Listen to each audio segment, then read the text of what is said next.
All right. Well, welcome, Senior Pastor Matt Kerber.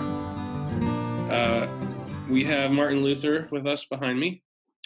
Hello, Martin. It's good to be with you, Matt. So you have been thinking a lot about worship and how to redeem this time. Would you be willing to share some of your thoughts with us?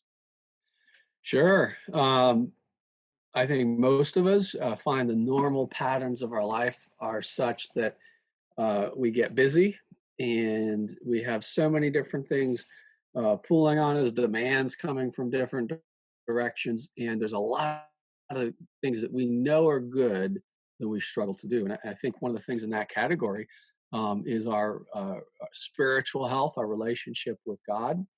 Um, I can think of many, many good things that we could be doing as we redeem the time. And maybe that's the sort of broad picture is how do I use some of this added free time that I have as I'm on quarantine here, and we're not technically in quarantine, but this sort of stay-at-home orders, keeping people at home, reducing work. And I recognize for some people life's busier than ever, but there's a lot of folks that when they look at their life and their time, they realize I've got a lot more margin than normal. And even for me, most of my work is continuing. It's mediated through the computer and telephone and stuff like that. But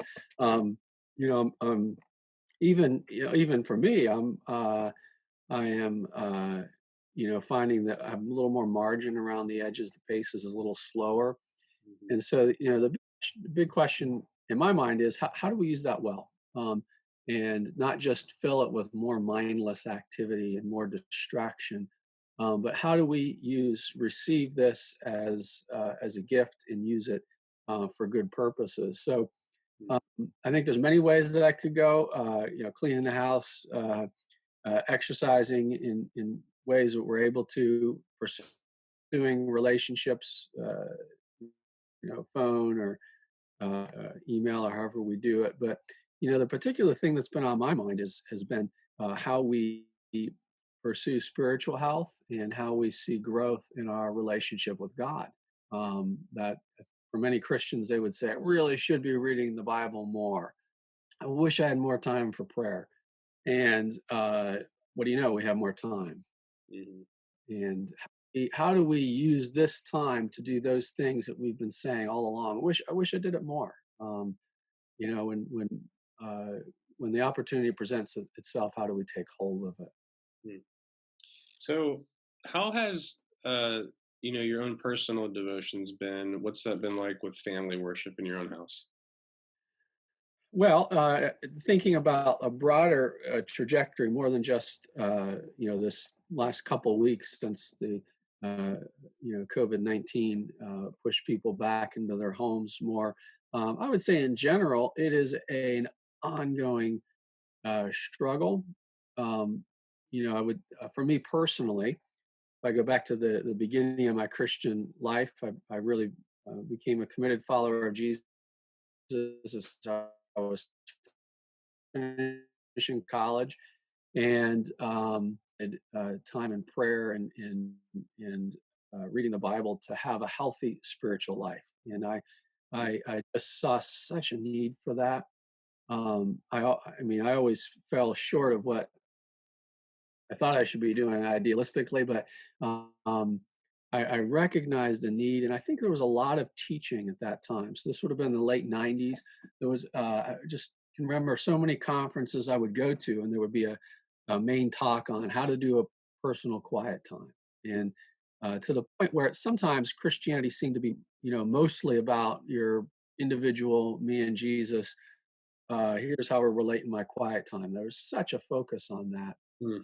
Um, but in hindsight, I think I benefited a lot, and I came to see that as an important part of my life. So spin that out in a couple ways. I found that there were certain practices I developed on my own that were really life giving and healthy spiritually. But then as life changed, I had to keep finding adjustments to them. So, for example, A couple years later, after becoming a Christian, I become engaged, married to my wife Chrissy, and some of the patterns of my life were interrupted. You know, I had found a real a healthy pattern, and you know, not to say this was perfect, but a sort of a pattern of quiet and reading in the morning, and then quiet reflection as I was trying to bring the day to a close. Mm. And when single, finding solitude in those parts of the day are pretty easy. And then suddenly, you know, when you're not going to bed alone or waking up alone, that part of your life is really different. So I would say the first thing that we needed to navigate was the adjustment to uh, couples, you know, married spirituality. And I think what I remember is for about 4 years, we found a pretty healthy pattern of reading the Bible and praying at night, and doing individual prayer and Bible reading in the morning. Um, and but that again changed, you know, and we had a child. Everything was different, and it's taken us probably another 15 years to get back to some sort of couples, you know, something we do together as a couple, on a regular basis, and even that's sometimes spotty. So um, you know, those changes happen every season of life. Where there's a new change to the schedule means we have to make adjustments.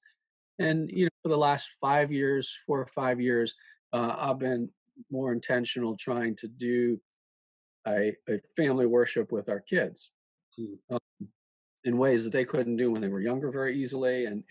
But now, as everyone goes to school, around the breakfast table, and I'm trying to use that time. So I find it's just a series of constant adjustments that, you know, I find spiritual life when I'm resting in the Lord, abiding in Christ, reading, praying, meditating, being quiet before God.